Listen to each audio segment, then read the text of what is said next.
नमस्कार। आज हम बात करेंगे गीता के 16वें अध्याय के श्लोक क्रमांक 19, 20 एवं 21 के बारे में। तानहं द्विषतः क्रूरान् संसारेषु नराधमान् क्षिपाम्यजस्रमशुभानासुरीष्वेव योनिषु। जो लोग ईर्ष्यालु तथा क्रूर हैं और नराधम हैं, उन्हें मैं निरंतर विभिन्न आसुरी योनियों में भव सागर में डालता रहता हूँ। तात्पर्य: इस श्लोक में स्पष्ट इंगित हुआ है कि किसी जीव को किसी विशेष शरीर में रखने का परमेश्वर को विशेष अधिकार प्राप्त है। आसुरी लोग भले ही भगवान की श्रेष्ठता को न स्वीकार करें और वे अपने निजी सनकों के अनुसार कर्म करें, लेकिन उनका अगला जन्म भगवान के निर्णय पर निर्भर करेगा, उन पर नहीं।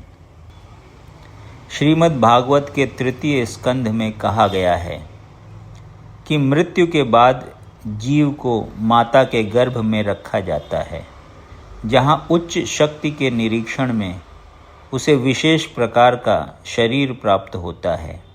यही कारण है कि संसार में जीवों की इतनी योनियां प्राप्त होती हैं, यथा पशु, कीट, मनुष्य आदि। ये सब परमेश्वर द्वारा व्यवस्थित हैं, ये अकस्मात नहीं आई। जहाँ तक असुरों की बात है, यहाँ पर यह स्पष्ट कहा गया है कि ये असुरों के गर्भ में निरंतर रखे जाते हैं। इस प्रकार ये ईर्ष्यालु बने रहते हैं और मानवों में अधम हैं। ऐसे आसुरी योनि वाले मनुष्य सदैव काम से पूरित रहते हैं, सदैव उग्र, घृणास्पद और अपवित्र होते हैं। जंगलों के अनेक शिकारी मनुष्य आसुरी योनि से संबंधित माने जाते हैं। आसुरीम योनिमापन्ना मूढ़ा जन्मनि जन्मनि मां प्राप्यैव कौन्तेय ततो यान्त्यधमां गतिम। हे कुंती पुत्र, ऐसे व्यक्ति आसुरी योनि में बारंबार जन्म ग्रहण करते हुए कभी भी मुझ तक नहीं पहुंच पाते। ये धीरे धीरे अत्यंत अधम गति को प्राप्त होते हैं। तात्पर्य: यह विख्यात है कि ईश्वर अत्यंत दयालु हैं, लेकिन यहाँ पर हम देखते हैं कि वे असुरों पर कभी भी दया नहीं करते। यहाँ स्पष्ट कहा गया है कि आसुरी लोगों को जन्म जन्मांतर तक उनके समान असुरों के गर्भ में रखा जाता है और ईश्वर की कृपा प्राप्त न होने से उनका अधः पतन होता रहता है, जिससे अंत में उन्हें कुत्तों, बिल्लियों तथा सूकरों जैसा शरीर मिलता है। यहाँ यह स्पष्ट किया गया है कि ऐसे असुर जीवन की किसी भी अवस्था में ईश्वर की कृपा के भाजन नहीं बन पाते। वेदों में भी कहा गया है कि ऐसे व्यक्ति अधः पतन होने पर कूकर सूकर बनते हैं। इस प्रसंग में यह तर्क किया जा सकता है कि यदि ईश्वर ऐसे असुरों पर कृपालु नहीं है तो उन्हें सर्व कृपालु क्यों कहा जाता है।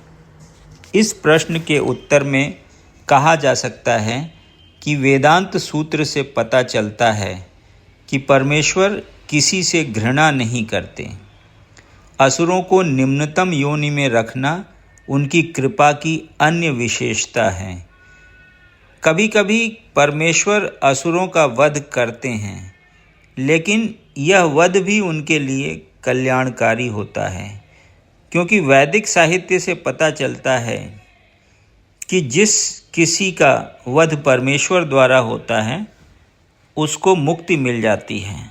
इतिहास में ऐसे असुरों के अनेक उदाहरण प्राप्त हैं, यथा रावण, कंस, हिरण्यकशिपु, जिन्हें मारने के लिए भगवान ने विविध अवतार धारण किए। अतएव असुरों पर ईश्वर की कृपा तभी होती है जब वे इतने भाग्यशाली होते हैं कि ईश्वर उनका वध करें। त्रिविधम नरकस्येदं द्वारम नाशनमात्मनः कामः क्रोधस्तथा लोभस्तस्मादेतत्त्रयम् त्यजेत। इस नरक के 3 द्वार हैं, काम, क्रोध तथा लोभ। प्रत्येक बुद्धिमान व्यक्ति को चाहिए कि इन्हें त्याग दें, क्योंकि इनमें आत्मा का पतन होता है।